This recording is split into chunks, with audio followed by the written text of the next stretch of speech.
The following is a production of DallasCowboys.com and the Dallas Cowboys Football Club. How about them Cowboys? Yeah! Go Cowboys! Let's go, baby! Are you ready for a break? Yes. Are you ready for a break? Absolutely. Ready for a break? Yeah, and so much for that. It's time for The Break on DallasCowboys.com. We were on the break! With Ambar Garcia, Bryan Broaddus, Nick Harris, and Derek Eagleton. It is Tuesday, December 3rd, 2024, Season 20, Episode number 78. Welcome to the latest edition of The Break, live from the SWBC Mortgage Studios at the Star, presented by LG. LG is the world's #1 OLED TV brand for 11 years and counting. See why at LG.com/OLED Evo. And once again, Bryan is dressed in LSU gear. We're going to keep this going. We're going to see just how many days we can roll in a row with LSU gear before he decides to go with something else. Maybe a Texas hoodie. I don't know. We'll see. Go Tigers. I got a burnt orange shirt I can wear. You got a what? I got a burnt orange shirt I can wear. Okay, good. I've seen you rock a Texas shirt once or twice. I did because of Bennett. Because of Bennett, yeah. Because of Bennett. Give us a little love, you know. We're in the championship game. Give us I'll a give little you love. some love if you get a microphone that work here, Derek. I mean, what the heck is going on here? Why are you changing the subject? I'm not talking about The talent. our stuff that's broke. Did you just break it? I think I just broke it. Oh, you just broke it. You just broke We're it. a $10 billion company, and I just broke it. I just broke this thing. Oh, man. Okay. Anyway, All right, I guess here we you're going to go. hold it the whole show. Beam's going to come strike you over the head. Man, I think this thing's stripped. No, I agree. I think it's broken. I saw it. I think it's broken. You might just have to hold it there. Prop it up on something. Hi, how's it going, guys? Welcome in to the this show. corner, fighting out of the blue corner. Let's get into it. Actually, I wanted to, in the And here first I have segment to today. you want to hold this mic while I do my segment today? Ask you questions? Right. In the first segment today, I do want to, we didn't get a chance. We went through the whole show yesterday. Oh, did we? Talked about the game and didn't even get to the defensive side of the ball, which I think was probably the story of the game, as you mentioned, Nick. So we're going to talk a little bit about the defense here in the first segment. Then we'll get inside the brain of Bryan Broaddus in the second segment. He should have lots of questions for us. And then we'll try to get to some fan questions in the third. We have a couple that have already rolled in. If you want to send me some, you can hit me on Twitter. You can also call us, 888-855-2297. It'd be good to hear from you guys. We haven't heard from you in a while. So hopefully we'll get a call or two there in the final segment. Let's start first, though, with the defensive side of the ball. Just as big picture, obviously, DeMarvion Overshown, we know he was remarkable in that game. Aside from him, what stood out to you most about this defensive performance? Can I mention one quick thing about Overshown? Absolutely, go Just for because we've been talking about it on this show quite a bit, and Mike McCarthy mentioned it yesterday. I think it'll excite everybody in this room. Number 0? He's like, well, yeah, that. Oh man, that Did y'all topic hear this that? morning. Did y'all hear oh, Jerry? Man. It was great to hear that in the public. It was great to hear that. You've heard that story. I've heard that story before. It's great but to hear that out in the public it's now that I can hilarious. share it with other people. Yeah. Brian, did you hear it? No, I did not. I was listening to him coming in, and was it one of the final questions? He told Yes. I think it the was the last water one. gun Rowdy story Okay. and the Rowdy van at a specific gentleman's place story. And his answer being like the best answer I've ever heard anybody give Jerry, when Jerry's like, "Hey man, we're having all these issues right now. Like you need to calm it down and figure out how to do the job right." And his response was, now he's sitting there in his regular gear like us, regular clothes, and his response is, I'll tell Rowdy. I'll let Rowdy know. Yeah, I'll talk to Rowdy. That's what he told Rowdy. That's what the guy that played Rowdy told Jerry. And we all know him. He's a great guy. But he is a quality guy. He's a great guy. Yeah. But hilarious. Like, I thought that was the best. And Jerry said, I actually appreciate the response. Like, you discipline your kids. Yeah. I was always like, if you can make me laugh, you might get out of trouble. I don't know if I can ask this question on air. Mm-hmm. Can you confirm or deny something for me? Oh God, this is gonna. Did be Rowdy good. at one time lose his job, and then try it out as Rowdy again and won it back? I cannot confirm or deny. Okay.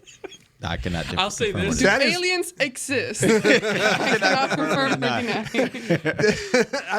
I've heard the tales.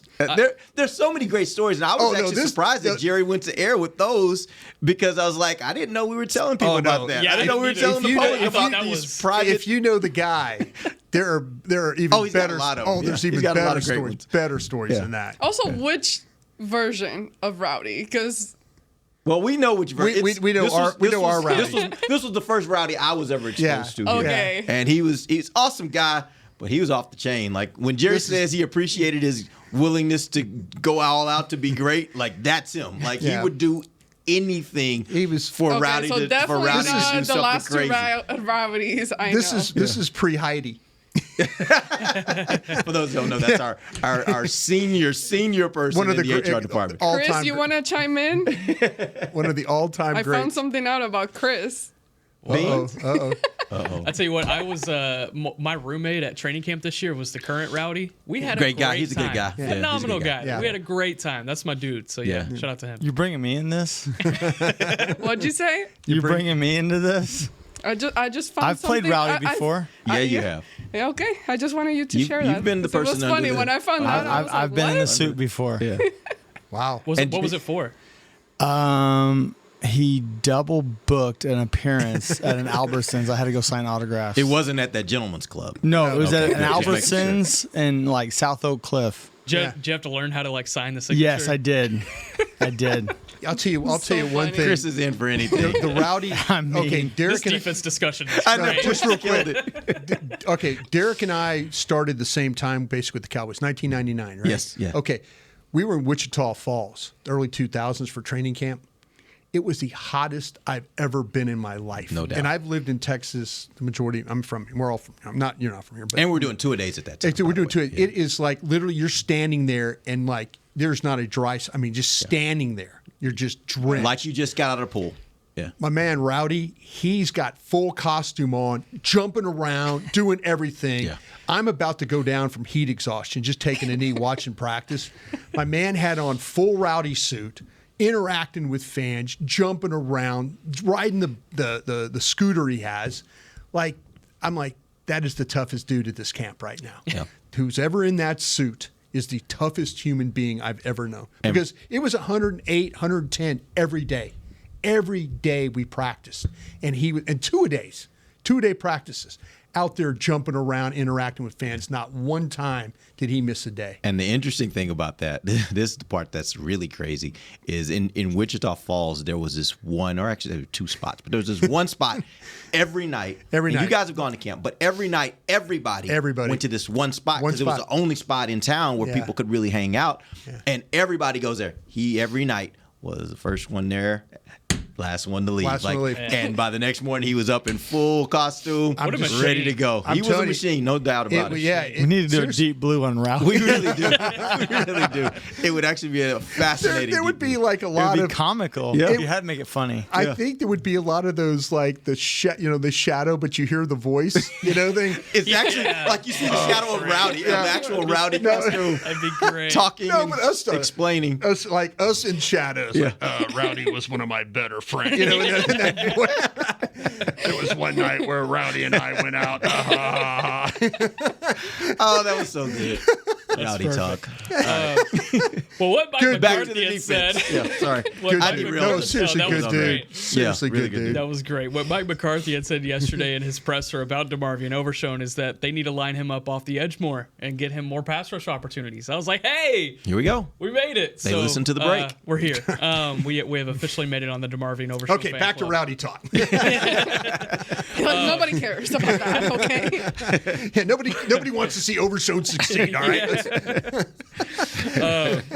Overall, defensively, aside from Overshone, Yeah. I think I expected Tyrone Tracy to have more of an impact than he did in Yeah. that game. So I have to give credit to that defense for being able to limit him.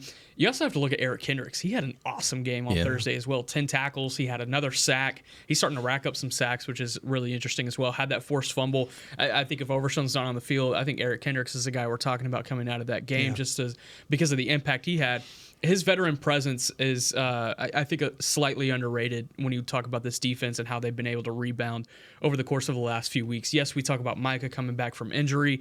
Yes, we could talk about guys like Jordan Lewis, DeMarvion Overshone being these dogs on defense. But Eric Kendricks is the leader of that group right now. And credit's got to be given to 50. I think he's done a really good job so far. Yeah, I tell you what, another division game and another elevation where playing well was Mozzie Smith. And so you have to, if he could just keep doing that. That's all they need to ask from him right now. Positive games, positive reinforcement. Let him get to the next one, and and hopefully he can find a way to be a little bit of a force up front for you.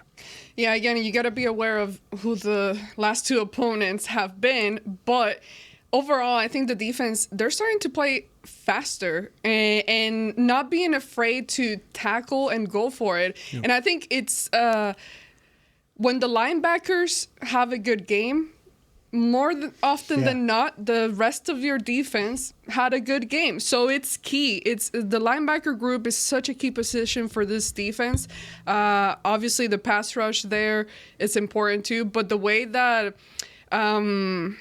Zimmer is starting to manage this defense, you're starting to see some improvement. And I wish we could get a moment where we have all the players healthy and they're all your starters to actually get a good look of what this defense could have been.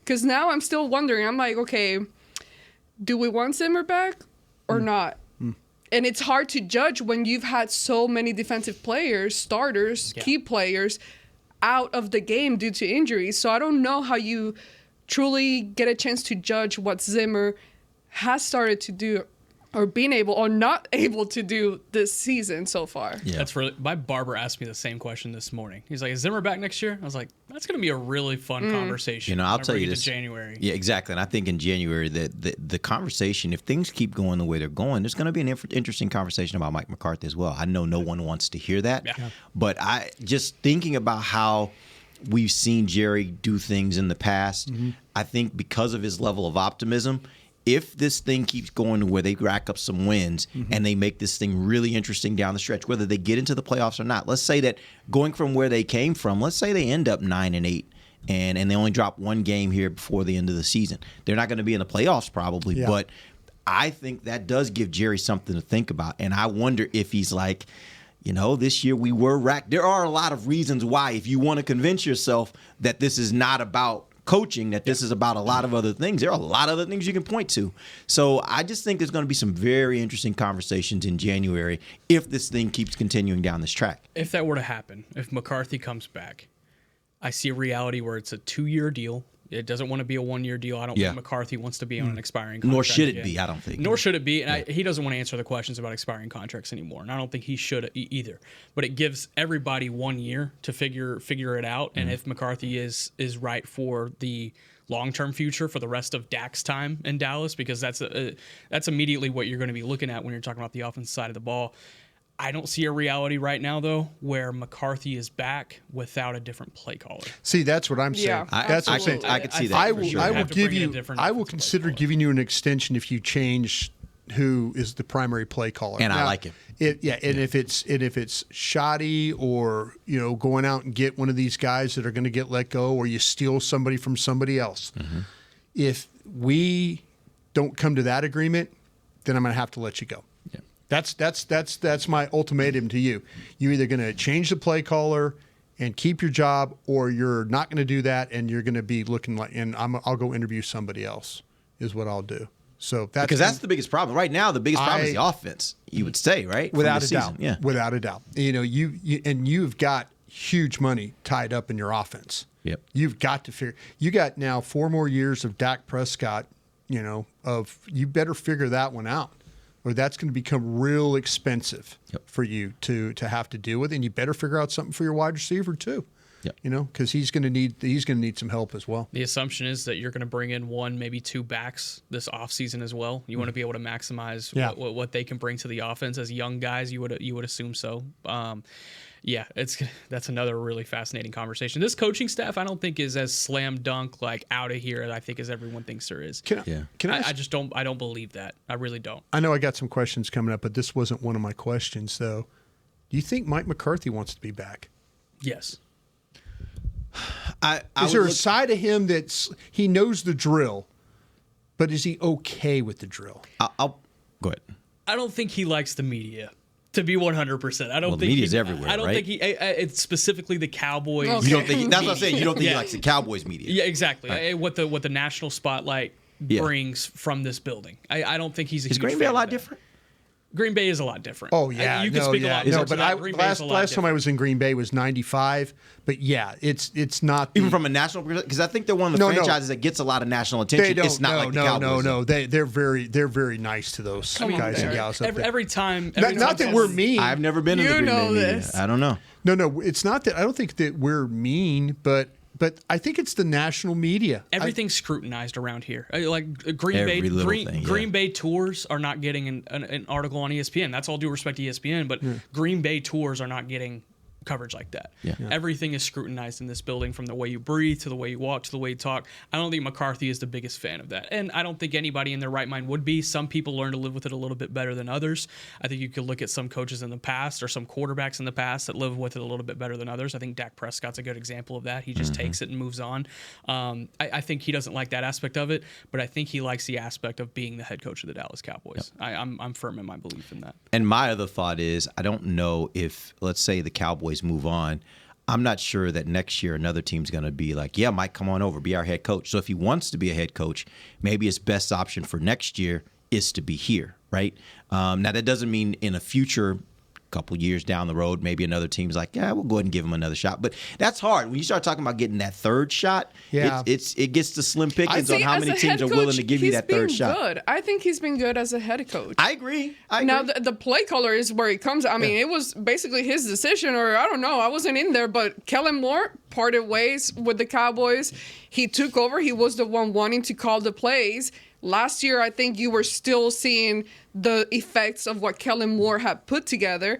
And then this year, it's all been you. And you haven't, I mean, I think it's very difficult for you to defend the play callers thing when you don't change it. I mean, we've seen last week, we saw adapt. a little bit. But other than that, I mean, it's been a whole season. Season is about to be over. And you just do the same thing over and over and over. You get to watch film. You get everybody in there. And those are your calls that you're making. So play caller, absolutely not. But as a head coach, I think overall he has been pretty good. And I think other teams can see that if it was to come down to that. Yes, but that's also the thing. I think the head coach is responsible for it all. Yeah. So if he makes the decision that he's going to be the play caller and he's the one that's calling the plays and the offense isn't what it should be, then guess what? That's also being evaluated by all the other teams.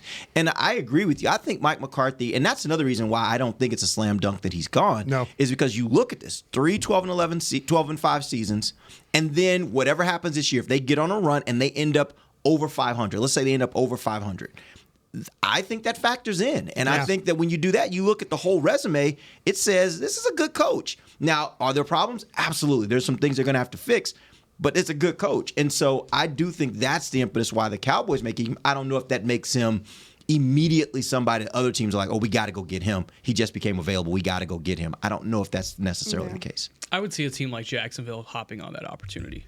Absolutely. And Mike had mentioned, I don't remember when this was, it was sometime in the last few weeks, about how that season off in 202019 just killed him. Like he couldn't take it. Coaches want to coach. And coaches want to coach. And the family wants to get you out of the house. So like, what are you doing hanging around? My God. So let's be honest, that's somebody all of will us. hire him. That's all of us. No, it's true. It's like, what are you still doing around? Why are here? you at home? I'll tell you what, that second Go to week of work. July, I'm like, how many weeks until camp?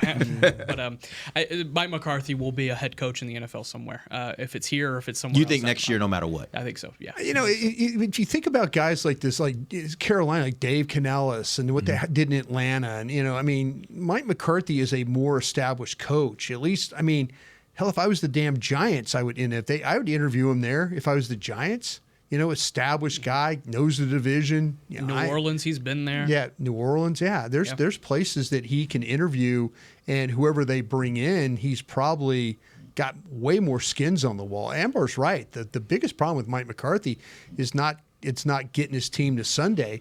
It's what happens on Sunday with him in a primary position. Yep. That's some youth. That's the disconnect right now. Well, the other part to it too, from Mike's perspective, going back to your original question, is that place he's going? Do they have a quarterback? Because as we know with all coaches, like that makes it go up a notch if you already got a quarterback in place, especially an established quarterback that you know you can win with. Well, when you're looking for a job, you can't get too picky about what you're offering. see, I mean, you Maybe, take but, what you can get. that's also, I don't know if that necessarily for somebody like him that's as established as he is, that also knows, I would suspect at this point in Mike McCarthy's career, he has some, I would go here, I would not go here. And I don't care whether it means I'm not coaching. There are certain places I would assume a coach of his tenure. You got bills. You I got think that's what family you're to feed. You pick what you can get. He's made enough money, I think. Yeah, I would no, assume. I was going to say No, bills he are a has. little Yeah, I don't think No, it's not yes. like us. This is a different thing, you know. I mean, at the end of the day, Okay, I think true. he's probably got some places that he would be like, I can go here Or I cannot- retire. I'm not going here, or I'll just sit another year and wait, and maybe next year something else comes available. I remember talking to You Sean snooze, Payton. you lose. You I mean, sit on I that was couch too long, you buy. You funny you talk about having an established quarterback, though. And some of these guys, and I was talking to Sean Payton about this when Dak in 2016.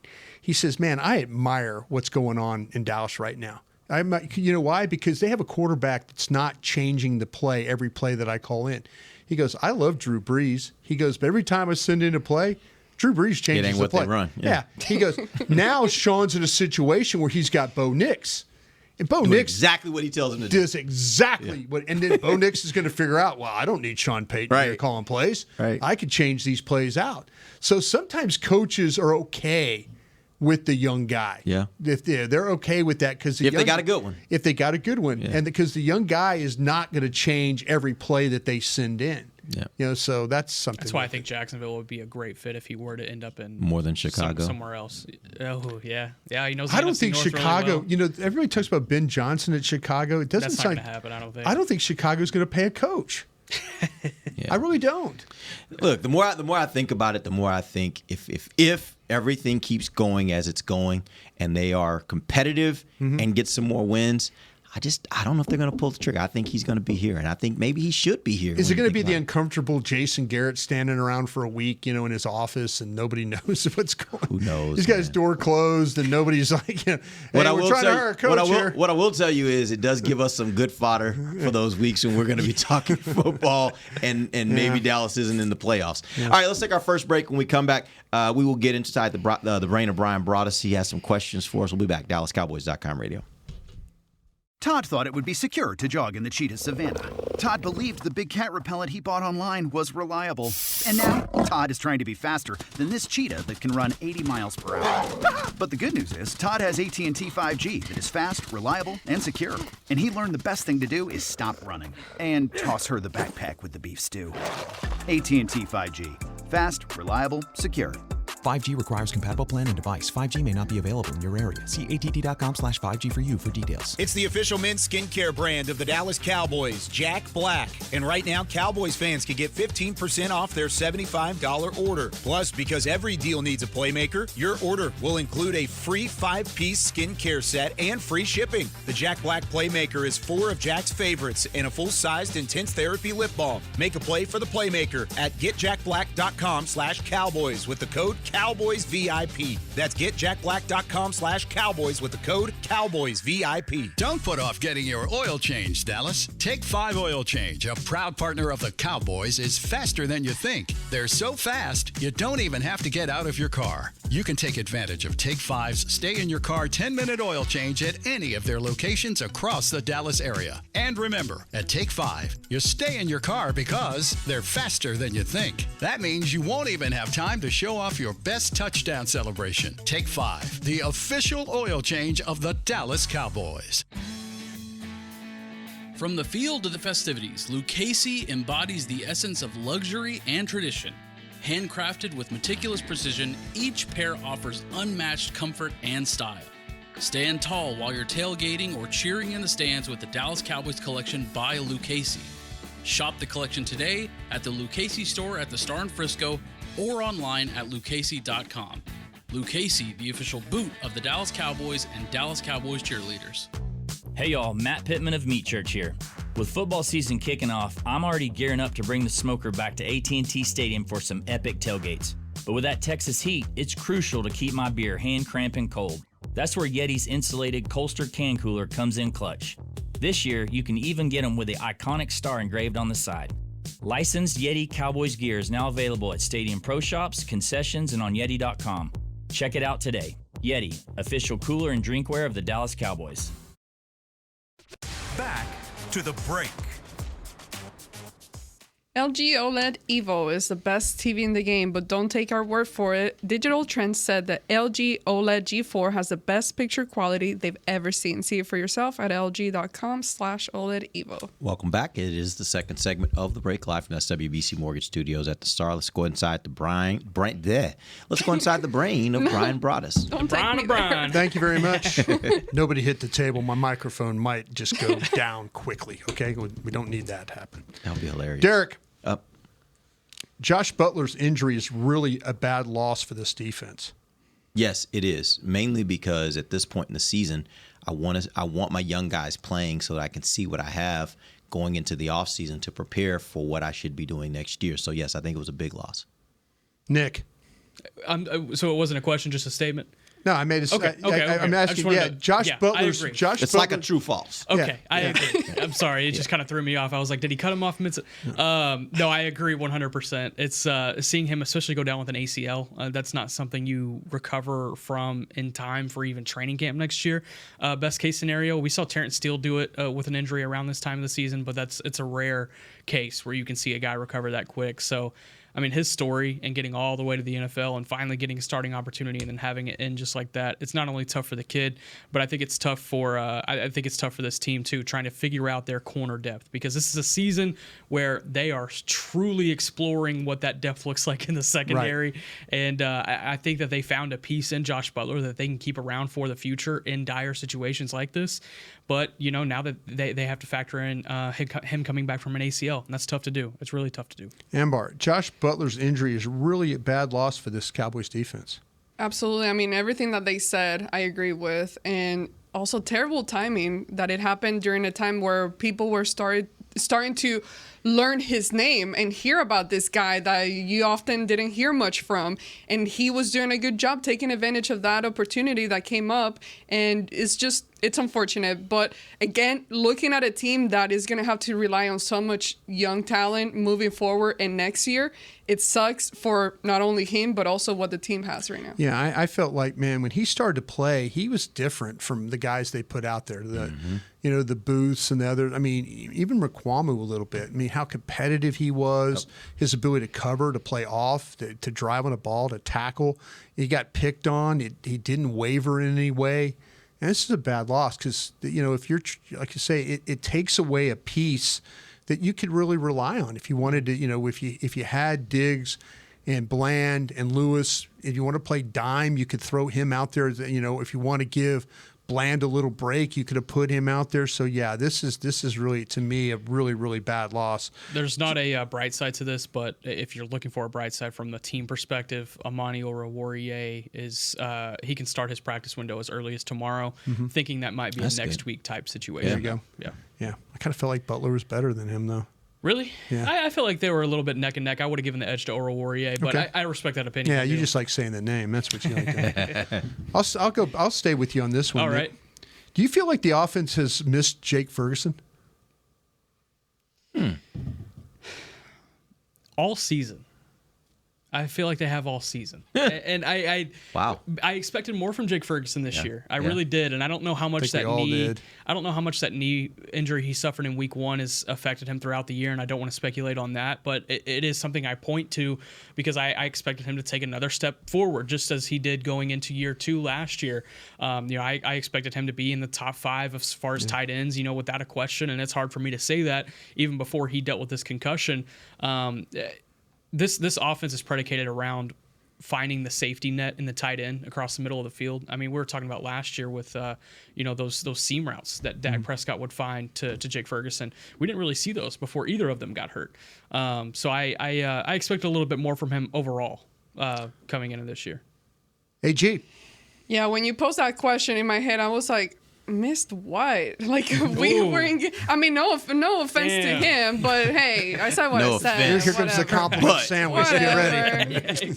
I mean, but what I have to say, along with that, is that I feel like the offense, in general, like nobody has been standing out, shining this season. So I'm not taking a jab at him, but more so because we've seen him the year prior. We've seen what he can be. We've seen what he can do. So I go back to Mike McCarthy and the way he's managed this offense and not being able to construct the right plays that caters to guys like that. So I feel like more so than his ability of bringing what he can bring, yes, that has taken a step down, but it's a result of the plays that are being called and him not being able to bring more to the table with the right play calling.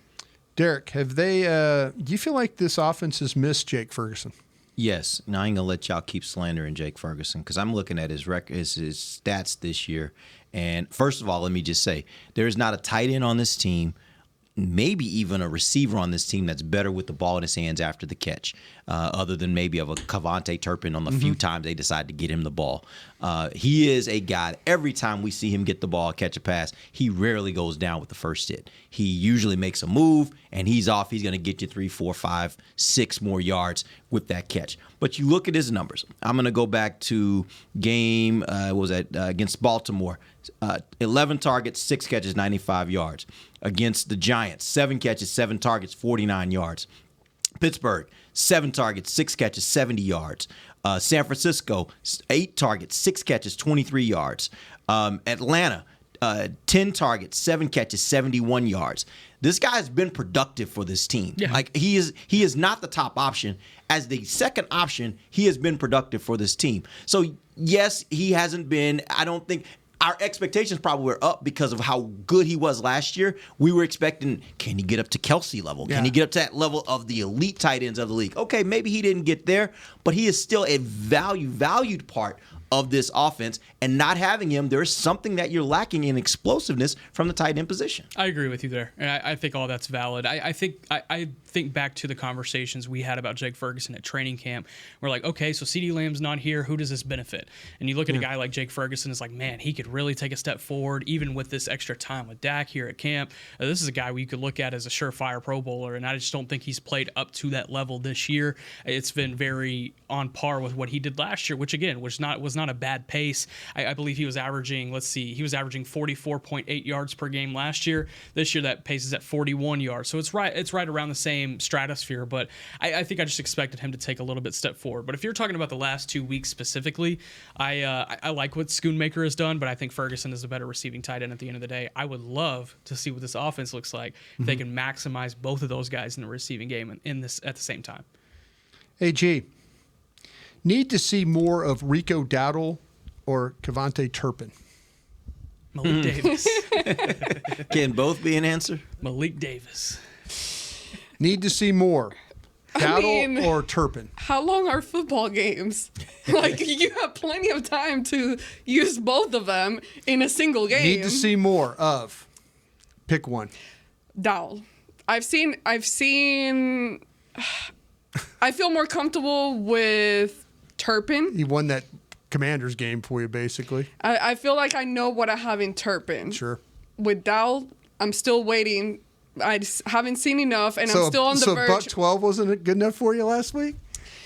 Give me more of that. Okay. Give me more. Again, with the way that this offense has been playing, if you're actually hoping to get a chance at something, you're going to have some sort of running game. And the best guy to give you that would be Rico. I agree with Nick. I would love to see Davis at some point, but I don't think that's going to happen.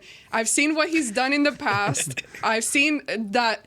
Even when was it at games where the game was kind of sealed and then you got Cooper Rush in and then they brought him in. He's done some plays, but again, give me Rico. The running back position is a big question mark for next year. So I want to see more of him in a consistent basis. Derek. I don't need to see more than what I saw the last 2 weeks. I don't think they need more. You're easily convinced. He had 25 touches last week. He doesn't need the ball more than 25 touches in a game. That's fine. More, I mean, repeat what was last week. Well, that's my point. What I'm saying is, you give me what you gave me last week. I don't need to see more. I need to see more Cavante Turpin. They're not giving him enough opportunities with the ball in his hands. Okay. And so for me, I'm like, for the number of times that he has turned in big plays for this team, it seems to me like you should be finding more opportunities to get the ball in his hands and see what he can do. And so I want to see more opportunities for him. I think the opportunities, if they just keep it consistent with what they did with Rico the last 2 weeks, I'm good with that. He's getting 20-plus touches. That's perfect for Rico for me. Yeah, I'm with you there. I feel like I do know what I have in Rico Dowdle. I don't feel like I know what I have in Kevontae Turpin as far as what he can bring to the offense. I feel like they are only starting to, find the tip of the iceberg as to what Turpin can provide. I worry about his size, yes. How much really can you realistically get him involved in the offense? But you got 5 games to figure that out. I say try as many things as possible with him. You're starting to see his run after catch ability. You're starting to see his trust in the red zone. I think there's a lot of situations where you can throw Kevontae Turpin in and see if he succeeds. And if he doesn't, then at least you know. We have time for one more? Yeah, go. Derek, bigger surprise, Carl Lawson or Brock Hoffman? Carl Lawson, mainly because I saw shades of this with Brock Hoffman in the past, where he's flashed for me, and I've been like, okay, that's pretty good rep. So I've been seeing that a little bit from him. I don't know that I've seen enough this year to make me think Brock Hoffman is so much better than I thought he was. I think what we've seen is still just he has flashes, and he's been pretty good. Let's not overdo it. He's been pretty good. So Carl Lawson, I had no expectations for him. What I saw at training camp when he first arrived in Dallas, I had very low expectations. I was like, I don't know what they're going to really get out of this guy. But I think as the season has gone on and you've seen him kind of get his legs and figure this thing out, I think you're starting to see he's a guy that certainly from a pass rush standpoint can give you a little something there. I don't know if he's somebody you keep around beyond this year. I think he was a guy you needed because you were so low, but he's giving you enough for what you needed right now, I think. Nick? Yeah, I knew Brock Hoffman would stand on business. Come on. I was a little disappointed he didn't win that starting job for the center position. I felt like he had earned that spot, but I understand why the team did that, and I understand why Cooper Beebe was a decision. And I think the long-term projection of that position is better with Cooper Beebe in the middle. But Brock Hoffman getting his opportunity at right guard, I agree with Derek. We saw shades of this. I saw shades of this at training camp last year. I think there were moments you could point back to in camp last year where he was bullying some guys around. I remember a rep against Jonathan Hankins specifically at camp where it made me look down at the roster for the first time and be like, okay, Hoffman. But Carl Lawson, I didn't have high expectations for him at all. But the one part where I'll probably disagree with you on, I think Lawson is worth bringing back for a year or two. I see him as kind of that Dante Fowler rotational pass rusher that they had in the past with Dan Quinn. Bring him in as that rotational guy and let him stick around until health gives out or ability gives out. I think he's earned that. Has he been good enough in the run for you to do that? Probably not, but neither was Dante Fowler, in my opinion. I bring him in on passing downs and let him get an opportunity to just go at the quarterback. That's all you really need him for, in my eyes. I just want Golston back, and I want them to have Sam back, and then you got Micah, and I think from Nealand. I think to me, I look at those younger guys, and then you draft another guy or two, and I think that's where you roll. I don't know if you necessarily need Lawson. And by the way, if you want Lawson at some point next season, my guess he may be available to you on the open market, right? So, I think I could try to go younger there. That's fair. If you can only have one back between Osa and Golston, this is the question from yesterday. I'm not playing your game. Give me both. I thought it was Osa and Lewis. It was yesterday. Yeah, you just No. Because I know you guys all take Lewis. Yes, yeah, I would take Lewis. No, I wouldn't. Really? Because of age, I wouldn't. And by the way, I think right now, Lewis is playing better than Osa, and Osa's playing great. Yeah. But wait, who's you're talking younger? about Osa's younger. Osa's younger by about 4 or 5 years. Yeah, I think from that standpoint, I go with the younger Lewis guy. acts pretty young. For me. So you would take Lewis, though, right? Over Osa? I would take Lewis. Lewis is 29. Osa's 26. Just for reference, I would take Lewis because what's harder to replace, a nickel corner or a 3-tech? Yeah, a 3-tech. You're right. You're right. Tell him about this draft, though, Nick. Tell him about this draft. Tell him about this draft. You can place with 3 if you want to. I'll say, because I was thinking about this in the car this morning because I expected this to come up, and if Lewis starts to decline, because I think that's kind of the expectation around the age conversation. He's kind of gotten better. He has. That's the crazy part about it. He's actually gotten better, I think. Benjamin Button. I see Osa here, and I see Lewis here, and I don't feel like this meets for another couple of seasons. Okay. I feel like you can bring Lewis back for a couple of years, cheap deal, and you can Why leave you him say there. cheap deal? Maybe he's worth a little more than that. You're right. Watch, he's gonna I'm not going. I just say that because he signed to a much cheaper deal than I expected him to this past offseason. I thought he was going to get more money than But he he's did. played his butt off He this has played year, his butt off. and I think there's going to be some suitors out there for him this offseason. I would guess. You can't watch the tape and not see that he was one of the better defensive players on a team that That's struggled. Fair. Yeah. And the numbers don't lie either. He's been phenomenal. If it's equal money, him and Osa, equal money. I'm still, man. Now I'm thinking about position value. Right. You that's have my more point. depth at corner. It's the smarter decision to go with Osa there. It is. But if we're talking player for player in a vacuum, I would take Jordan Lewis. All right. Yeah. That's I fair. love them both completely. Two undersized dogs. You're right. The only thing that comes to mind is like injuries. There's one guy that has dealt with more injuries throughout his career than the other, and that's Jordan. He's dealt with, and he always overcomes them and comes back, and he survived the what was his name? Oh my God, defensive coordinator that we had here. Quinn? Mike Nolan? No, Richard. Chris Richard. He survived the Chris Richard. Hey, you went back. Well, yeah, because Remember he that said was he was against tiny. all odds. Yeah, like I that. remember that. I mean, the fact that he made it through that period was impressive because he outlasted was them all. not. Yeah. he was not All of the them. prototype Players, for him. coaches, everybody. Yeah, so everything he's done has been completely impressive. But I think that you could potentially find a way to keep him both, not in a cheap deal, but like a reasonable deal where it makes sense for both of them. He's a chill dude, chill guy. Just a chill guy. Yeah, he's just a chill guy, both of them. Have you seen Maxwell Harrison from Kentucky? Okay, there's your nickel corner right there. All right, See? carry on. We got it. We got it solved. There we go. Carry There we on. go. Yeah. All right. I love how you guys always have these ideas. Like the draft never goes how you year-round. expect it It's to year go. round. It's year round. You always got to be on your toes. Got to be on your about toes. There are always guys, though. You can always find See, that's guys. what I'm saying. You When can you- when always you- That's what when I I heard asked about these- running backs. Oh no, we got a couple for you too there. There's always guys. Now, the question is, can you choose the right ones? There's always guys. there's the Can you question. choose the right ones? Because it's not necessarily did you get the second rounder or did you get the fourth rounder. Sometimes the fourth rounder is better than the second rounder. Yeah. So it's can you choose the right one? But there's always guys. See, always guys. they started listening to us about Rush and Overshown. We only said that like 5 weeks ago.